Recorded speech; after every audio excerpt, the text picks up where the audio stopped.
Ladies and gentlemen, please welcome to the show, Selena Gomez. Woo! Hi, Selena. Hi. Come on in here. How are you? So good to see you. too. Oh, she's giving out hugs. Where's Big Daddy's hug? Oh my gosh. Have a seat. Hi, hon. How you doing? Welcome to the show. I'm so sorry you had to see that. No, I'm glad I saw that. I needed a little wake-up call. But you can never unsee that. That's the problem. Yeah. Correct, but there's a lot of things I can't unsee in my life, so I know, accept it.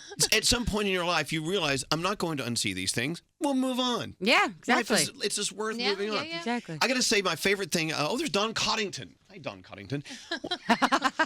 You know, when it comes to being, in the world of music and people pay attention to what you're doing, you know, the paparazzi kind of hangs out every once in a while and they try to catch you doing something heinous. Right. And I love the word heinous because it rhymes with anus, and who doesn't, you know.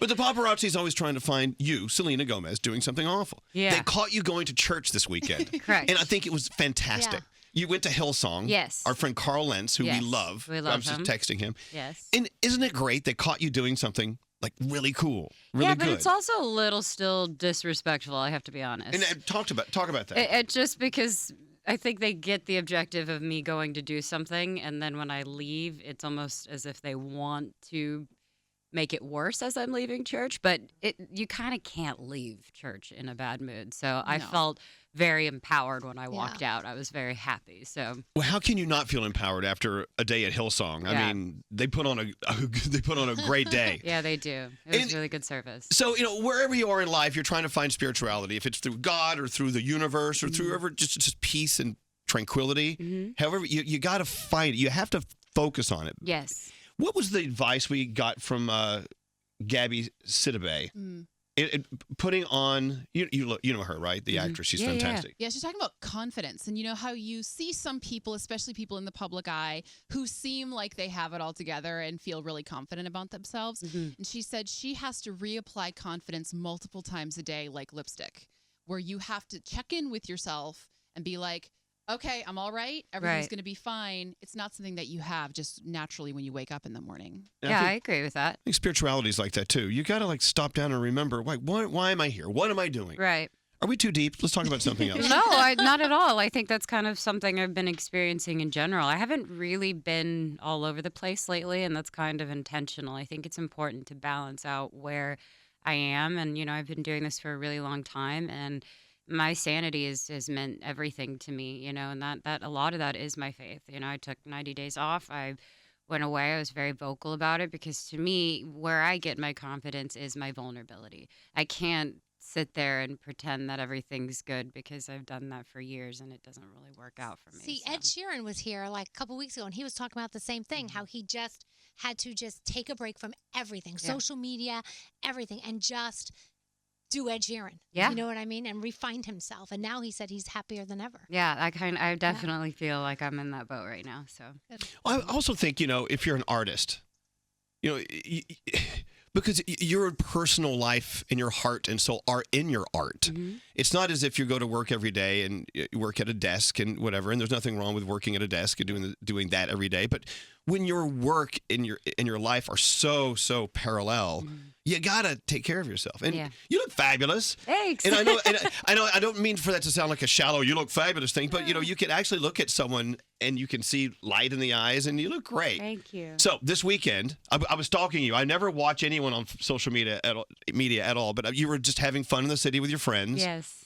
And that's really your headline. You love that more than anything, I'm detecting. Being with my friends? Yeah, just hanging out and just relaxing. Yeah, and just of course. Yeah, I was hanging out with Petra Collins, who's one of my best friends from New York, and I'm actually really wanting to experience New York a lot more because I love coming here. The people are great. So I enjoyed that. It was really fun, and yeah, it's good. You know, we're both from Texas. You know, you grow up never really thinking you're going to be in New York and experience it. But as a Texas girl, now like living your life, going to these big cities around the world, what are you learning in your travels about people and differences and things that are alike between people? I think to me, I have such a heart for people, so I think I'm very empathetic. So sometimes traveling can be overwhelming because I take on the environment that I'm in. Right. So it can be powerful, it can be beautiful, it could also be kind of sad. And I think that's why the last 2 tours have been really interesting for me because I just take in everyone's energy because I want I wish I could save everyone. Like I wish I could have everybody be happy and be on the same page. Right. It's like going to the Humane Society. You want to adopt every I puppy, do. every kitty. I do, and my littles are everything to me. You know, I still that's my core, that's my heart, or my little fans. You know? Right. So, but at one point during 90 days out, there's a voice inside that says, Selena, you need to make music again. Let's go to work. I mean, what was it a certain thing that clicked? Did you see something that made you go, oh my God, I got to get to the studio right now. I missed this. I got to get back to it. I never stopped. When I took a break, I went back in. I recorded, worked with Julia and Justin on Bad Liar and multiple songs for over a year. So I actually had Bad Liar for a year, kind of in the back waiting. Huh. It was my favorite song that I've ever done for sure. So I was waiting, and I just wanted to make sure that everything lined up the way it needed to be. And yeah, it kind of worked out that way. So now the momentum is picking up, but it's very gradual, and the content is very different from what I'm used to. So I'm excited. How so? In your words, the content is different. How? Because I've always wanted to try to have my music be an evolution. Every time I do something, I always feel like I'm just starting. It's not me doing a continuation of something. I think Bad Liar is completely separate from the things I did with Revival, and then very different from what I did with Kygo. And now going into this, the second single is even more surprising than Bad Liar. Did you bring that with you today? I Where's did that? not. I did not. Why not? Come on. I know. I'm sorry. I was playing it for my friends last us. night. I do love No, wait, you. no, I thought we were your friends. It's just, What the hell? it's so fun though because it's. Well, we it's don't know in that till you play it place. for us. Prove it. I can't. I just wish once one of our favorite artists would come in and go, okay, I'll just play it. Fine. I'll just plug into your iPhone. We just play it. I can't. But it's really exciting. Okay, but people are listening like, why can't she? It's her song. I guess there's other people involved here. There are contracts. There's a business involved here. A little bit. That's the part I'm Screw not it. good at. I get in trouble. Trust me already. Who That's cares? why there's probably 15 people watching me right now. What are they going to do? What are they going to do? Fire you? We got to let Selena Gomez go. I'm sorry. She played her song. We got to let her loose. Is it exciting to be, though, at a point in your career where you really can take more of the lead versus like when you first started out and you really had to listen to what everybody said? Now you are in a place where you can say, like, look, I know there are rules, but like, this is what I want to do. These are the Yeah, steps I think wanna it's take. very overwhelming. I have a lot of amazing people around me, Carl included, that kind of encourage me to know what's really good for the choices that I make for myself, because it's hard. It's really hard when everyone around you is saying you should do this, it should look like this, people are going to relate more to this, and deep down in my gut, I'm like, I don't know if this is what I want. This isn't where I want to be. I want to do this. I want it to feel like this, very genuine and honest and raw and real, and I kind of have to go with my gut. So it's hard.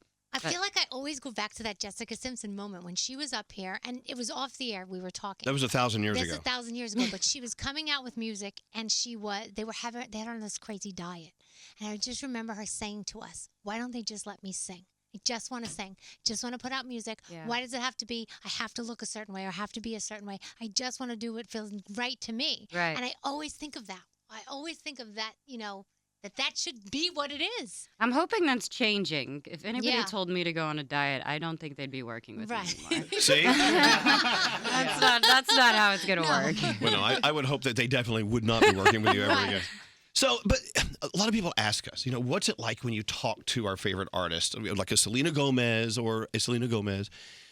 What's she going through in life? What's happening? I'm like, if you want to really know, just listen to her music, because that's where the honesty. I'm assuming that's where you are at your most vulnerable and most honest is in the music. It's in your work. Mm-hmm. And that's the way it's supposed to be. So that's why we don't ask embarrassing questions on our show. We just Sometimes. let you embarrass yourself with your music.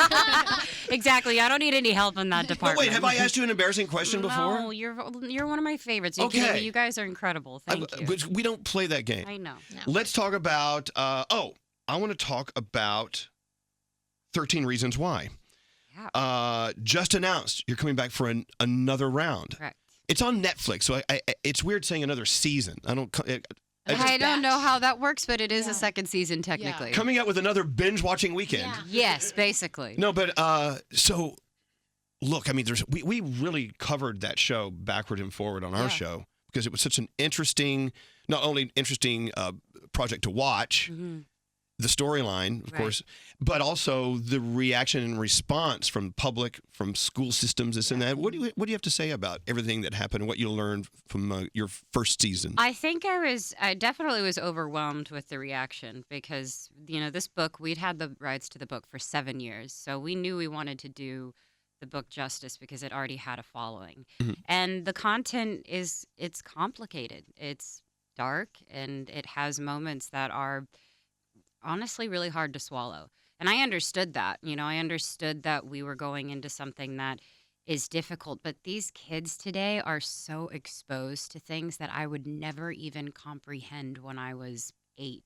My cousin teaches 3rd grade and they're doing things and saying things that I couldn't even fathom. And I feel like if this is what we're going to talk about, we might as well do it in a way that it's going to be honest, it's going to be real, and it stays true to the book. So all the questions that came up and all the talk about it was all valid, and I understand it. But I think with the season 2, we're going to actually answer a lot of those questions, and a lot of resolution with the characters are going to come. And these kids put their heart in it. I mean, Catherine and Dylan were unbelievable, and they believe the story and they understand that this is happening every day. So whether or not you wanted to see it, that's what's happening. Right. Absolutely. How do you have a season 2? Yeah, How do you have a season 2? I mean, Well, if you're it's- familiar with the book and the story, season 1's pretty much the book. It is right, but with season 2, we kind of, like I said, go into the resolution of where these characters are going. So I went to the writers' room actually the other day, and I felt like I was watching a movie because I was freaking out on where they're going, and it's actually really encouraging and empowering. And so we're gonna kind of take a little inspiration from the first and bring it into the second. So yeah, Cool. I did love, because there, like you said, was so much controversy about it, but I loved that it brought up the conversation, because whether you agreed with it or you didn't, you were talking about it. Right. And there were so many issues that you guys so beautifully addressed, and the book addresses, like bullying and suicide, obviously, and drugs and, sexual assault, that at least, thank goodness, that conversation is now being had. yeah, I think a lot of that stuff is uncomfortable for people to talk about, but it is happening, and hopefully it opened the door for people to actually accept what's happening and actually go and change it, talk about it. Being a parent right now, I have an 11 and an 8-year-old, is probably one of the scariest things in the world. I could Because like you imagine. said, there's so many things that it's my first time dealing with it, because I never had half of this social media, this, Right. that. We never had any of that. Yeah. So there's classes that they're actually giving at schools now on how to deal with your kids in these things. Yeah, I Yeah. think that maybe ignited it too a little Yeah. bit, which was good. Selena Gomez is here. If you're wondering what's going on, she's here. Hi. By the way- Yes, I am. And even though the book came out 7 years ago, Mhm. and 13 Reasons Why, just huge response. I know what it did for us anyway in our dialogue here is it ripped the Band-Aid off. It ripped the mask off. And to have an open discussion about mental health is easier now. For some reason, look, when I was a kid, if someone had cancer, you would never say the word out loud. She has cancer. Like, what? Why are you whispering? She's got cancer. Stop whispering. Stop whispering about cancer. Mental health has been that issue that people have been so afraid to talk about. Why? It's so great to be able to talk about it, and I really, truly think this project helps. Yeah. Well, thank you for saying that. My So mom there you would go. be appreciated. So we were sitting here the first day we heard Bad Liar. And I said to the room, I said, you've never heard this song before. I got it before anyone else. Don't ask why or how. I have my ways. I played it. I said, who was that? Of course, Bethany and Danielle immediately knew it was you. But we all agreed it was so different. The sound, or as they say, sonically, it was so different. Thank you. You sound so relaxed in this song. You sound, and to me, relaxed equals control. And I don't mean control as an overpowering control. Right. It's just, I guess that's where you might be in your life. Not to try to put two and two together and get too deep. Yeah. That's what That's- music's about. I think, that's kind of what I was saying when we were working on all the new music. It was kind of those moments where you're sitting in the studio and you're like, what can I do that will be completely separate from everything else? And we kind of started working with sounds. And when I work with my writers, there's always something that we start from a cup, like banging on a table and then we'll just tell a story. I love talking. Like I love talking out a song. I love saying where I am. And the funny thing is I was very single when we were working on the song, but it was that feeling that I was missing where you're just kind of I'm very obvious when I have feelings for someone, and we were talking about that feeling, and it was so much fun because then we sampled one of the greatest bands of all time, and when we got the approval from David Byrne and Talking Heads, it was such a surreal moment. If they didn't approve it and we didn't get their blessing, the song wouldn't exist. But it was such a cool moment because I think bringing my fan base into introducing them into that world, that's what I miss about music a little bit. And it's different, I think some people like it and some people are a little thrown off by it, but that was the goal. So Selena, go back to when you were younger, and you remember your first days when they took you to the studio, you sat in this little room by yourself with headphones on, not knowing what am I doing? Okay, Selena, you're going to hear the music in the headphones. You kind of just sing to it. Do you remember how nervous you were, how excited you were back in those days? Yes. So compare that to today when you go into the studio. What's the studio like for you now when you go in to record? I think it's very relaxed. I'm always honest with you guys. I think in the beginning, I don't really know what a 14 or 15-year-old is going to be talking about. There wasn't enough experience for me to understand what these words I was saying were going to have meaning or weight. My favorite song one of the favorite songs I've ever done is Still Who Says, which I recorded when I was 16. Right. Because of the message, that's what I felt like I wanted to give my fan base. And other than that, I don't really know what I was doing. I think I was just figuring out my voice and figuring out what was comfortable. It wasn't really until The Heart Wants What It Wants that I had that moment where it clicked, where I realized there was such freedom in me being honest with where I was because everybody else knew where I was. So it was that moment from that point on. Now I go in and there's maybe 2 people in the studio as opposed to 7 people. And I'm in there and it's intimate and I talk about what I want and we create from there. And you don't know what you don't know, meaning, gosh, as you continue on your musical journey, 10 years from now, you're going to think back on this album that's about to come out soon, hopefully. Yeah, right? Maybe. And you're going to think, oh my God, I knew nothing back then. Look what I know now, Exactly. Life it's is kind of like fun. a yearbook. You look at the pictures, you're like, I thought I looked so good. And I did not. It's kind of like that feeling a little bit. But I have to say, one of the best moments for me with Bad Liar was I was in a lift and I was having the worst day. It was like 5 p.m. The day had been so bad. And Bad Liar came on the radio, and my Lyft driver was this giant, gruff, tattooed man. Love it. And I caught him singing along quietly to himself to your song.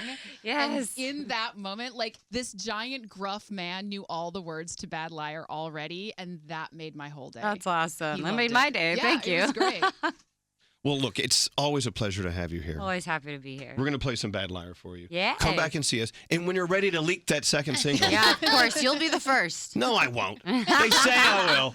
They save me for 5th. Oh, no. You're going to love it. But that's cool. But Selena, it's always a pleasure to have you So here. good to be here. And I've been texting with Carl Lentz. I'll tell him that you hung out, and you seem very, very well tuned after your weekend with him I this feel weekend. very refreshed. Isn't he the best? He's the best. We've had him on our show, Yeah. and the response for Carl Lentz on the show is just tremendous. Yeah. When he just leaves the room, you're sitting there going, "What just happened here?" I feel Exactly. kind of good about my life. Exactly. We need to be surrounding ourselves with more people like that. Absolutely. You guys should check out Hillsong anytime. Absolutely. Selena Gomez. Fantastic. Thanks for coming in.